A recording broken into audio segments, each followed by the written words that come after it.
I hated school. Absolutely hated school. I wasn't any good in school.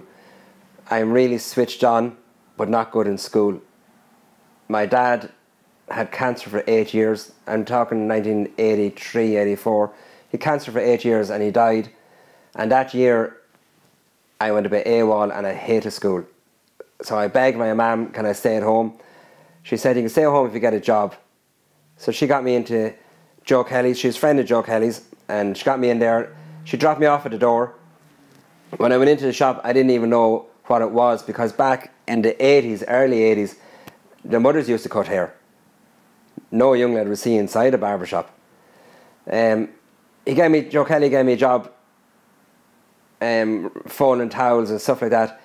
And about 10:30 the first customer came in. And only then I realised what it was, and I loved it from that day.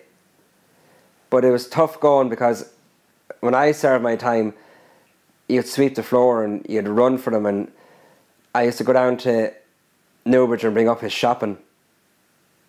Not often, but you would. Like, you do crazy jobs when you're serving your time. You're doing mad jobs. You wouldn't get near a customer.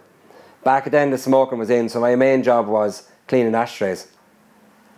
I'd stay hours cleaning ashtrays, and then you see guys come in with big cigars and your ashtrays are full again.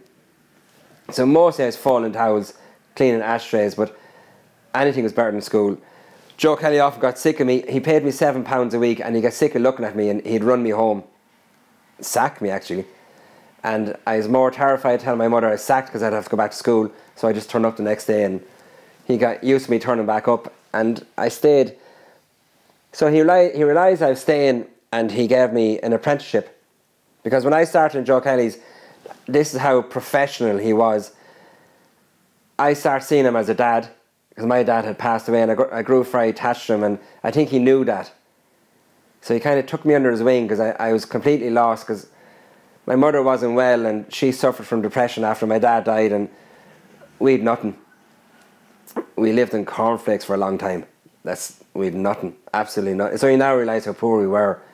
But he kind of took me under his wing, and he started offering me an apprenticeship a good year after I started working there. And I loved it. Absolutely loved it. And I kept going and kept going and kept going. Years later, I noticed then that people are hanging on for me. I suppose I had a gift for barbering, which I realised at a young age.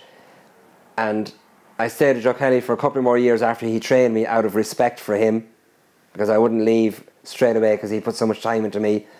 But I opened my own shop then in Kildare.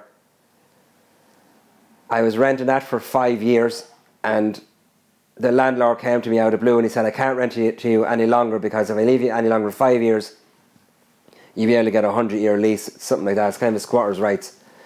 So this building here came up for sale, and we bought it. Paid £100,000 for it, which it's not huge money now, it was big money back then. Jumping forward, built the shop, and we hit a recession then. I was on my own in the shop, married with a couple of kids. The recession hit, people stopped going to the barber and were really struggling. Tried to keep my shop going, it wasn't working, and I was going to pack it in, so I had to use my head. Went to a guy in Monasterevin that sells fishing gear, and I asked him, could I sell fishing gear in my barber shop? As in fishing rods, hooks, fishing bags, all this sort of stuff. A much smaller shop than here, because my barber shop only came to where this camera gear is. So I had 2 small chairs. Started selling fishing gear, and then started to make it slowly through the recession, and I could see things getting good. And Christmas 3 years ago, my tenant upstairs left the candle lighting and burned the place to the ground. So I stood outside that door Christmas 3 years ago with everything on the ground. My wife, who was my best friend, soulmate, just crazy about her, she kept me going. And I'm mad about her because she kept me going when we had nothing. I often left here I come in the morning with a float, and I go home that evening with less than the float I brought in. But somehow there'd be dinner on the table, and she'd say, Paul, tomorrow will be better, forget about the shop. But when the place burned, I was insured, and it gave me a chance to build the masterbarbershop.com that you see now. I built a fabulous shop, and this is, massive information for lads that have barbershops, and I've learned the hard way. Your shop has to be top drawer. Your shop has to be new, shiny, clean. So if you're in a barbershop and things are going slow, stop and look at your shop. Does it need to be painted? Do you need a new front? Do you need signs? Your shop has to be appealing to get the customer into you. And I've only learned that since I put in the new barbershop that we have now. So we put in the new barbershop. It really took off. It meant now I could take on another barber because we got so busy. It got too busy for two of us, so I took on a third barber. Sean Drum, I got in touch with him and he took the back of the shop and he put in a tattoo studio, and the shop is becoming very well known, a little bit famous. And then I met with a very good guy, a friend and a genius called Dean Kelly. He's on the other side of the camera. Christmas of 2016, coming into 2017, and I approached Dean and asked him would he be interested in doing this venture with me. And I think the hair stood on the back of his neck like it did with me, and that brought us up to where we are now, which is starting the barber school with the masterbarbershop.com. So hopefully, from my dad dying to doing my full apprenticeship to opening my own shop, then going back to a recession, then slowly coming back up, the place burning to the ground, going back again, fighting all the way back up to where I am now. And please God, with your help and Dean's help and the team's help, I think things are looking good for the Master Barbershop.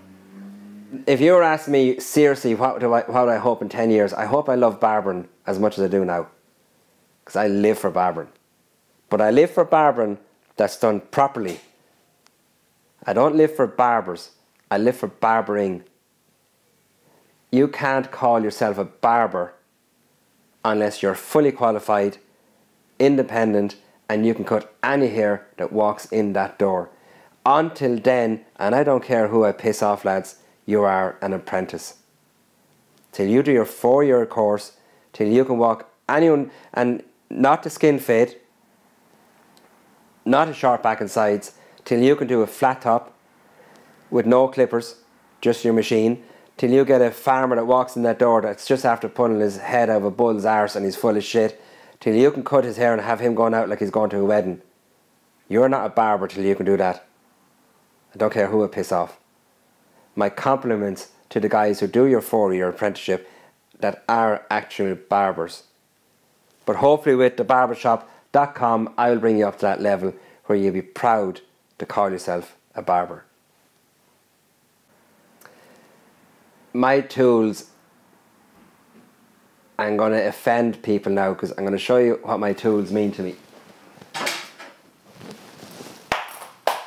That's what my tools mean to me.